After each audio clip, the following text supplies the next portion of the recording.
आज हम बात करने वाले हैं दुनिया का सबसे बड़ा डोम यानी सबसे बड़ा मकबरा जो कि अपने कर्नाटक बीजापुर में है।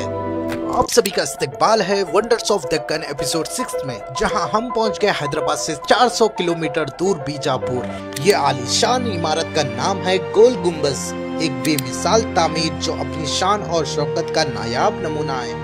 और इस आलीशान इमारत को बनाने वाले का नाम था मोहम्मद आदिल शाह, जो कि आदिल शाह सल्तनत के 7वें हुक्मरान थे। सन 1626 में सुल्तान आदिल शाह ने इस शानदार मकबरे की बुनियाद रखी थी, मगर 1656 तक इसका काम मुकम्मल ना हो सका। ये आदिल शाह सल्तनत की सबसे अजीम तरीन इमारत है उस दौर की। 144 फीट है, जो हिंदुस्तान की सबसे बड़ी गुम्बद कहलाता है। और गुम्बद के चारों तरफ बुलंद मीनार है, जिसमें सीढ़ियां हैं जो आपको गैलरी तक पहुंचाती है। और इस आलीशान गुम्बद को एक विस्परिंग गैलरी के सर का बनाया गया है। यहाँ पर एक बार हल्के से कुछ कहने पर आपको 7 बार गूंजता है इस गुम्बद में। सुल्तान आदिल शाह का इरादा था कि ये मकबरा ताजमहल से भी ज्यादा अजीम हो, मगर उनकी वफात के बाद ये अधूरा रह गया।